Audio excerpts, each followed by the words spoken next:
Welcome to Christ's Unique Occasion, from the Reappearance of the Christ by Alice Bailey on Words of Wisdom. Alice Bailey was an extraordinary British-American esoteric author of the 20th century. She was one of the first to use the term New Age, referring to a better future for the world that fulfills the divine plan of love and light. Born in 1880, Alice Bailey in her youth was a devoted Christian who later developed an extensive knowledge and practice of theosophy. In 1919, at the age of 39, she began a spiritual journey of inner telepathic communications with the great ascended master Djwhal Khul, also called the Tibetan or Master D.K. Over the next 3 decades, until the end of her life, the Master thus transmitted ancient teachings of the ageless wisdom to his chosen disciple, which she diligently recorded as 19 books. In addition, Alice Bailey wrote other profound books on her own. In 1922, Alice Bailey and her husband Foster Bailey founded the Lucis Trust and the Arcane School to offer the teachings and meditation guidance to the public. The non-profit Lucis Trust is still active today and continues to publish Alice Bailey's works, including free e-books for people to study in this special period of our planet. We will now read an excerpt from Alice Bailey's Chapter 2, Christ's Unique Occasion, from her book entitled The Reappearance of the Christ. As Christ reappears on earth, there are certain signs and conditions paving the path towards fulfilling the divine plan for our world. Chapter 2, Christ's Unique Occasion, the World Today. The present time is unique in that it is, as never before, a cycle or period of conferences, communal, national and international, and of men getting together. Clubs, forums, committees, conferences and leagues are forming everywhere for the discussion and study of human welfare and liberation. This phenomenon is one of the strongest indications that the Christ is on his way. He is the embodiment of freedom and the messenger of liberation. He stimulates the group spirit and the group consciousness, and his spiritual energy is the attractive force, binding men together for the common good. His reappearance will knit and bind together all men and women of goodwill throughout the world, irrespective of religion or nationality. His coming will evoke among men a widespread and mutual recognition of the good in all. This is part of the uniqueness of his coming, and for it we are already preparing. A study of the daily press will prove this. It is the invocative appeal of the many groups working on behalf of humanity, consciously or unconsciously made, which will bring him forth.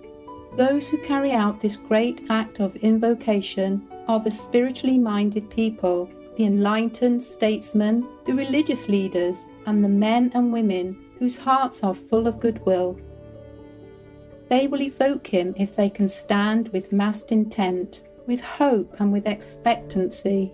This preparatory work must be focused through and implemented by the world intelligentsia and leading lovers of humanity, by groups dedicated to human betterment, and by representative, unselfish people. The success of the effort now being planned by Christ and the spiritual hierarchy is dependent upon the ability of mankind to use what light it already has in order to establish right relations in their families, their community, in their nation, and in the world. There is, therefore, this unique difference between the expected coming of the Christ and the time when he came before. The world is full of groups working for human welfare. This effort, in the light of past eons of human history, is a relatively new thing, and for it the Christ must prepare, and with this trend he will have to work. The cycle of conferences, which is now swinging into full tide, is part of the unique condition with which the Christ is faced.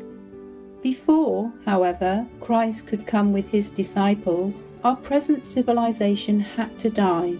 During the coming century, we shall begin to learn the meaning of the word resurrection, and the new age will begin to reveal its deep purpose and intention.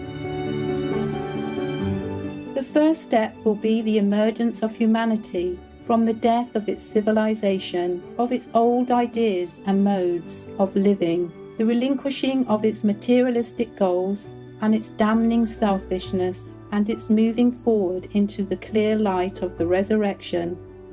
These are not symbolical or mystical words, but part of the general setting which will surround the period of Christ's reappearance. It is a cycle as real as the cycle of conferences now so busily organizing.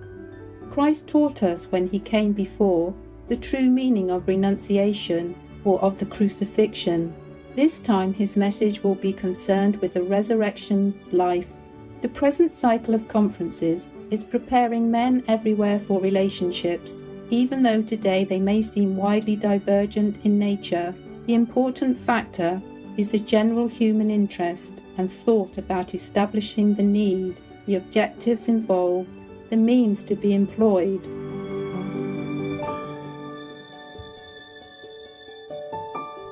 The resurrection period, which the Christ will inaugurate and which will constitute his unique work, within which all his other activities will have their place, will be the outcome of the fermentation and the germination going on in the world of men at this time, of which the many conferences are the outer evidence.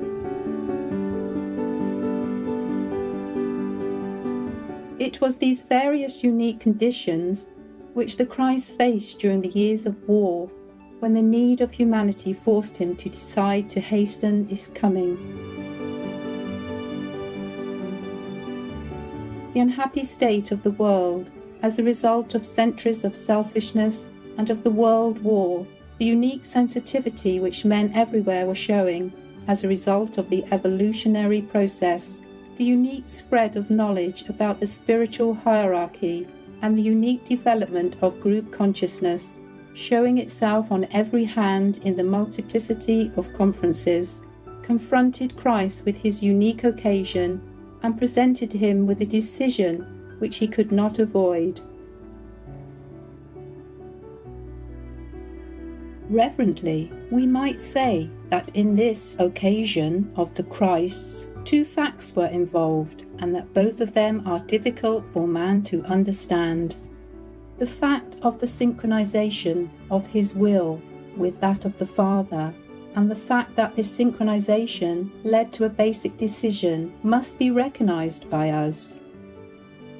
It is not easy for the average Christian to realize that the Christ passes on steadily to increasingly potent experiences, and that in his divine experience there is nothing static or permanent except his unalterable love for humanity. It was the dawning of this significance of the will of God upon the consciousness of the Christ which led him to certain great decisions, and which forced him to cry out, "Father, not my will, but thine be done." These words definitely indicate conflict, and do not indicate the synchronization of the two wills. They indicate the determination on the part of the Christ that there should be no opposition between his will and that of God.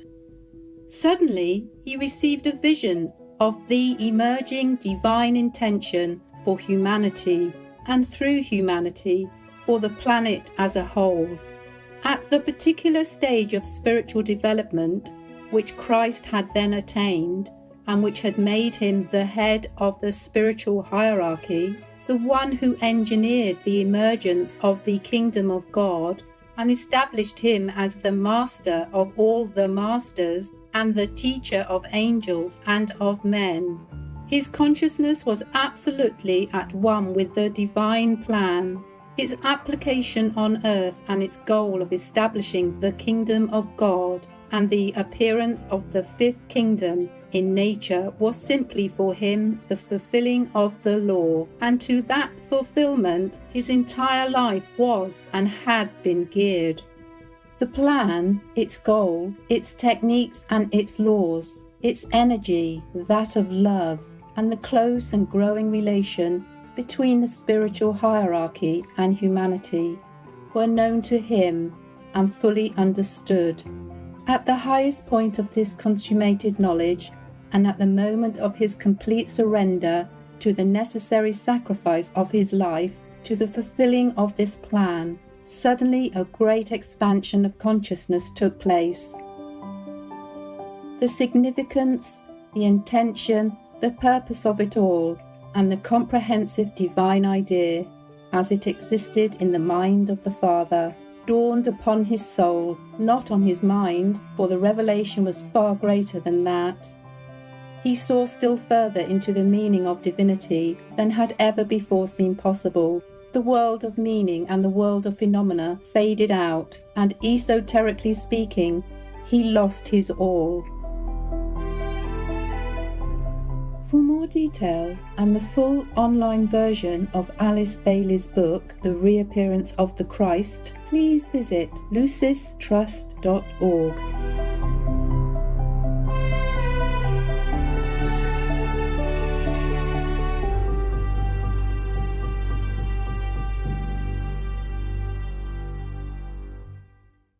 Mindful viewers, it was an honour to have your company for today's words of wisdom.